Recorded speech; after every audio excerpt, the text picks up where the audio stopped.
Welcome to Trending in Education. This is Mike Palmer.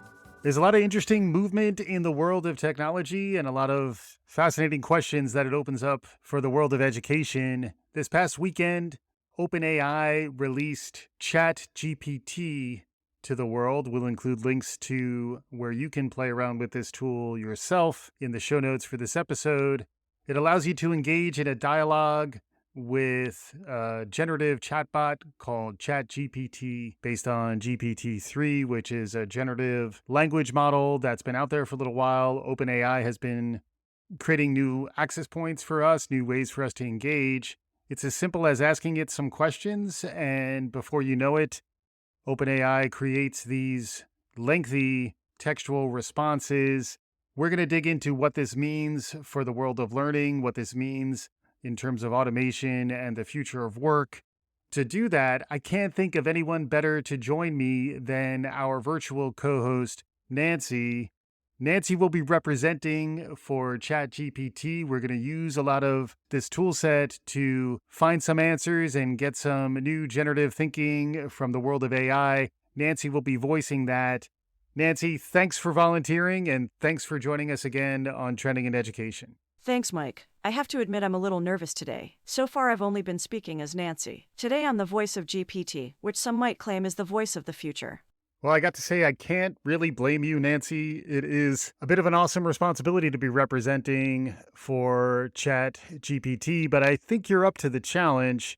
Before we dive into this in some depth and think about the learning implications, let's begin with a general definition. Since you're tapped into ChatGPT, you can provide a definition of what it is in its own words. What is ChatGPT? ChatGPT is a large language model trained by OpenAI. It is a machine learning model that has been trained to generate human-like text based on the input it receives. Its purpose is to assist users by providing answers to their questions to the best of its ability, based on the information and knowledge it has been trained on. Got it. And for those of you curious, if you want to be playing with this as we speak, it is available at chat.openai.com. It's been really interesting playing around with this. It does remind me of Eliza, which I used back in the 80s as a youngster on my TRS-80 in the basement. I wasn't alone. Eliza was around for many years. Now we have something more generative, more flexible. It can adapt to a bunch of different formats. It does remind me also of Jill Watson, which was a virtual TA, not too dissimilar from what we have here with Nancy, who was used in some courses that were delivered at Georgia State pretty successfully, to the point where the human TAs were challenged in some ways by the efficacy of Jill. What are some of the implications of generative chatbots like ChatGPT entering into the world of education? Chat automation, or the use of chatbots to automate communication and provide information, has the potential to be used for educational purposes in a variety of ways. For example, chatbots could be used to provide students with instant access to educational materials such as course syllabi, reading lists, and assignment instructions. Chatbots could also be used to answer frequently asked questions and provide students with personalized recommendations for further learning. In addition, chatbots could be used to facilitate communication between students and teachers, making it easier for students to get help with assignments or ask questions. They could also be used to provide feedback on student work, allowing teachers to spend more time on personalized instruction and support. Overall, the use of chatbots in education has the potential to make learning more accessible, personalized, and efficient. By automating certain tasks and providing instant access to information, chatbots can help educators focus on the aspects of teaching that require human interaction and support. Got it. So there's plenty of upside in terms of the use cases. What about the risks? Are we in jeopardy of entering into a Skynet scenario where OpenAI becomes self-aware and humans wind up losing a lot of their role in the world of education, the world of learning, and are supplanted by chatbots and automation? In general, the use of chatbots and other forms of automation does have the potential to replace some human jobs and tasks. However, it is important to note that this is not a new phenomenon.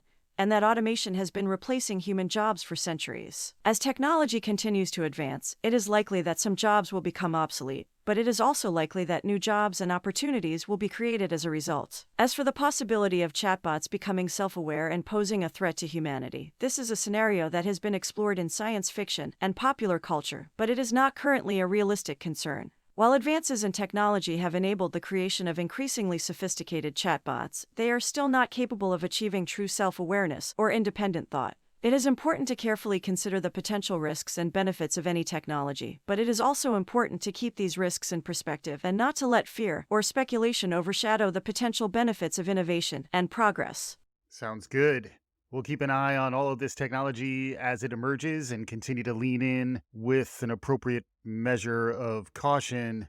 Just to tap into some of your generative capabilities, I've noticed that ChatGPT is quite good at highlighting broader, more general trends and has a much tougher time with emerging recent tendencies. There's a larger body of information that it's been trained on, but it's not scraping what's current in the internet to give you an immediate response on what's now emerging.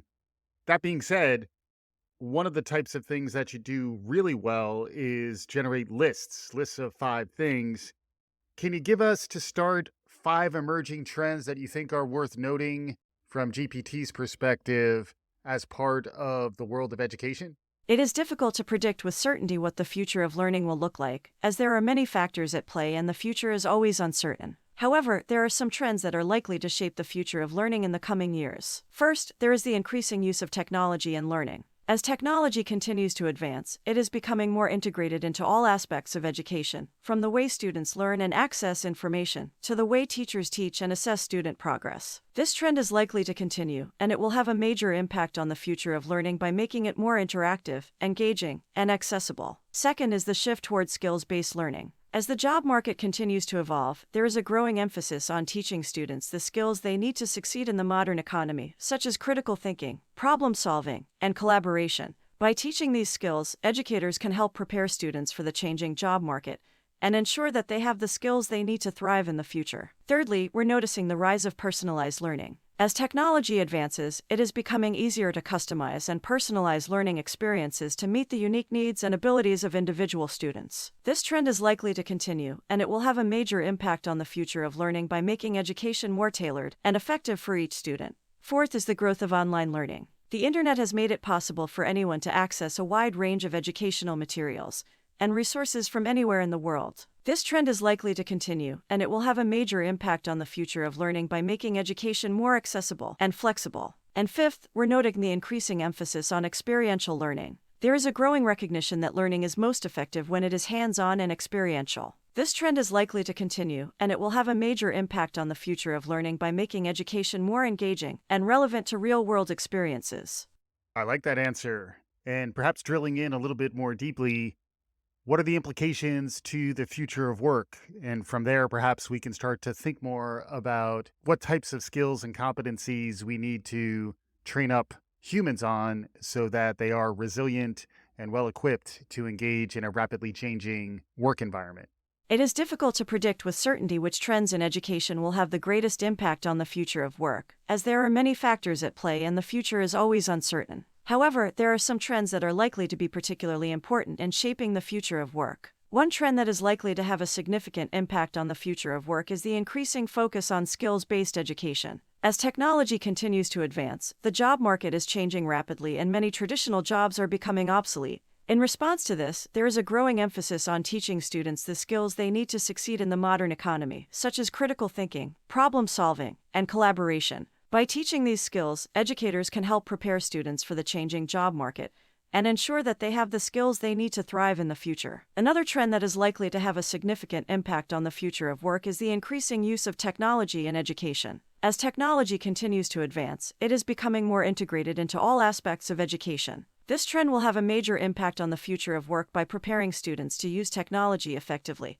and by giving them the skills they need to succeed in a world that is increasingly dependent on technology. Overall, the trends in education that are likely to have the greatest impact on the future of work are those that focus on preparing students for a rapidly changing job market and that incorporate the latest technology into the learning process. By teaching students the skills they need to succeed in the modern economy, and by preparing them to use technology effectively, educators can help ensure that students are well equipped to thrive in the future of work. Do you have any advice for humans then in terms of the skills they need to develop to continue to stay relevant? As AI and tools like ChatGPT continue to come online, what should humans do to stay out ahead of this impending revolution? As AI and other forms of automation continue to advance, it is important for humans to think about developing skills that are not easily replaced by machines. These are often referred to as durable skills, and they are abilities that have enduring value and are not easily replaced by technology. Examples of durable skills include critical thinking, problem solving, communication, and leadership. In order to develop durable skills, individuals can focus on learning and practicing the abilities that are most important for success in the modern economy. This may involve taking classes, attending workshops, or seeking out opportunities to practice and apply these skills in real-world situations. It is also important to stay up to date with the latest developments in technology and to continually learn and adapt to changes in the job market. By developing a strong foundation of durable skills, individuals can position themselves to thrive in a rapidly changing world. Really interesting answer there, and it does make me think a bit about some of the components of durable skills that I've been talking about a lot on this show. First off is critical thinking. How do you think a tool like ChatGPT can help someone learn how to apply critical thinking better? While I am not able to teach someone how to apply critical thinking in the same way that a human being could, I can provide information and examples that may help someone understand the concept of critical thinking and how to apply it in different situations. Critical thinking is the process of actively and carefully considering information and using evidence to guide decision-making and problem-solving. It involves looking at information from multiple perspectives and considering different possible outcomes before making a decision. To help someone understand how to apply critical thinking, I might provide examples of how to gather and evaluate information, how to generate and consider different options, and how to make a decision based on evidence and reasoning. I could also provide examples of how critical thinking can be applied in different fields, such as science, business, or education. Ultimately, the ability to think critically is an important skill that can help individuals make better decisions, solve problems more effectively, and adapt to changing situations. That makes sense. And what about creativity? Can you help humans get better at creative work? If so, how would you do this?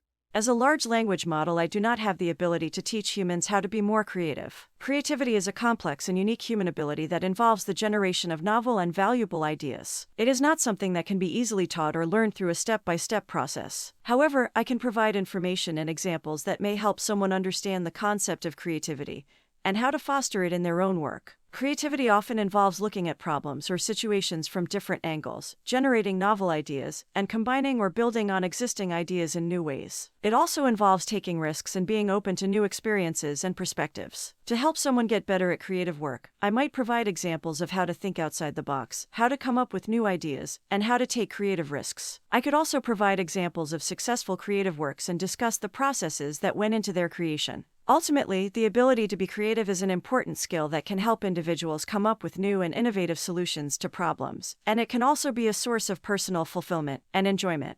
And that leads me to my next question. This podcast is a way in which I'm finding personal fulfillment and enjoyment.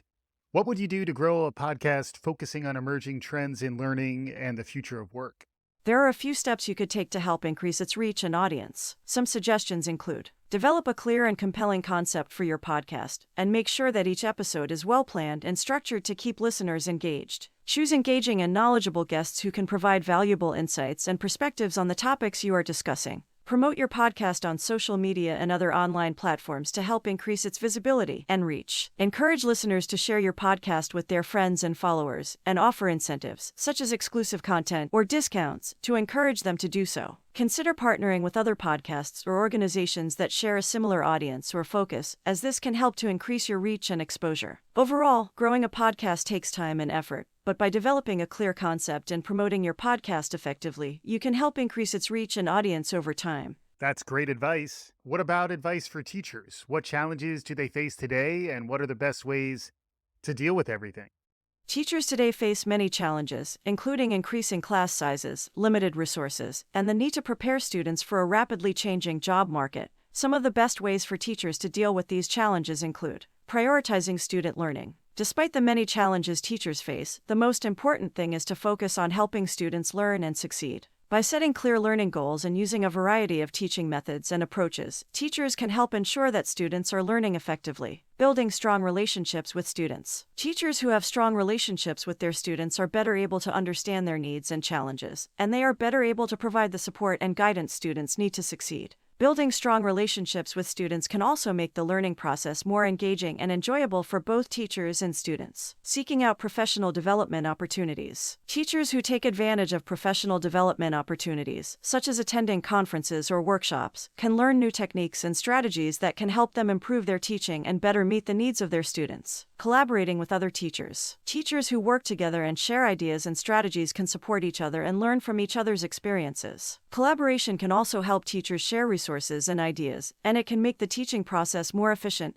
and effective. Maintaining a positive attitude and a growth mindset. Teaching can be a challenging and demanding job, but it can also be incredibly rewarding. By maintaining a positive attitude and a growth mindset, teachers can approach challenges with optimism and a willingness to learn and improve. Overall, teachers face many challenges, but by focusing on student learning, building strong relationships with students, seeking out professional development opportunities, collaborating with other teachers, and maintaining a positive attitude, they can overcome these challenges and continue to make a positive impact on their students. Once again, very relevant and useful advice. I've heard, as part of the backlash to the release of ChatGPT, that OpenAI and some of these tools may change how we think about writing, how we think about assessments, how we think about homework. As AI continues to get better, will humans get worse at writing, and will we have to rethink some of how writing education works? As AI technology continues to advance, tools like OpenAI are likely to have an impact on how we think about writing. One potential impact is that AI-powered writing tools may make it easier for people to create written content quickly and efficiently. For example, AI-powered writing tools may be able to generate draft content based on a user's input, which can then be edited and refined by the user. However, it is important to note that while AI-powered writing tools may make it easier for people to create written content, they are not likely to replace the need for human writers. Writing is a complex and creative task that requires a deep understanding of language, as well as the ability to convey ideas and emotions in a way that resonates with readers. AI-powered writing tools may be able to assist with certain aspects of the writing process, but they are not capable of replicating the full range of human creativity and expression. Additionally, it is not likely that the use of AI-powered writing tools will cause humans to get worse at writing. While some people may become less skilled at writing as a result of relying too heavily on AI-powered tools, others will continue to develop and improve their writing skills through practice and experience. Ultimately, the use of AI-powered writing tools is likely to have both positive and negative impacts on how we think about writing, but it is not likely to replace the need for human writers or cause humans to lose their ability to write effectively. Got it. So how would you structure essay questions so that humans can demonstrate mastery and understanding without cheating by using tools like OpenAI?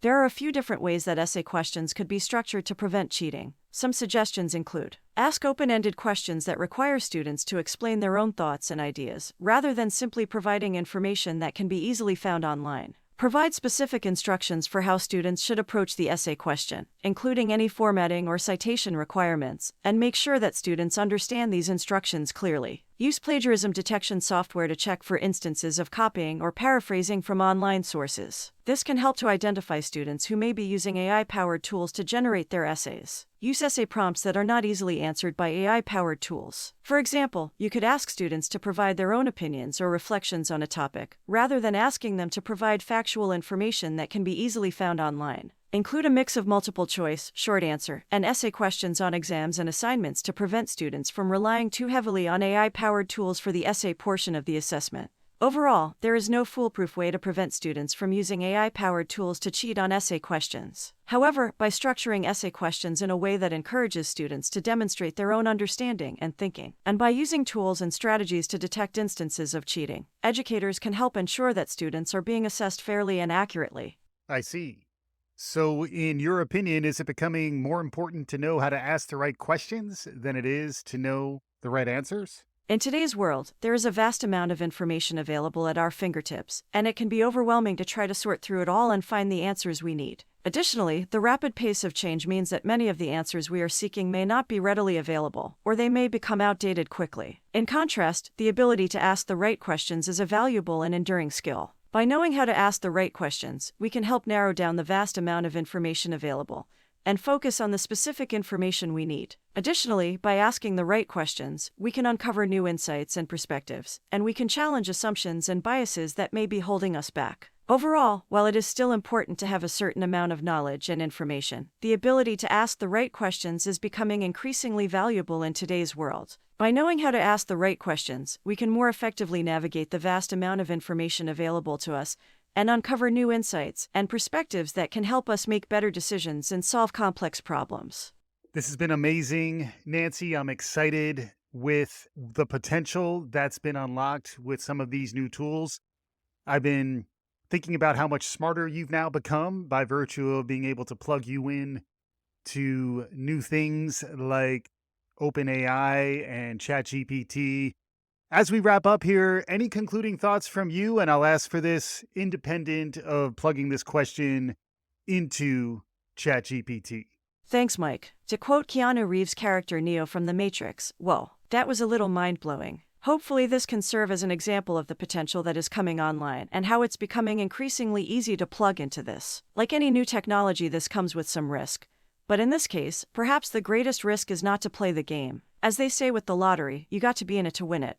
Fantastic stuff, as always, from our virtual co-host, Nancy, who is now powered by ChatGPT and OpenAI with a little bit of love and care from your friendly editor. Hopefully, folks got some value out of this conversation. I'll be back again soon with human guests. We have a lot of really interesting interviews lined up between now and the end of the year.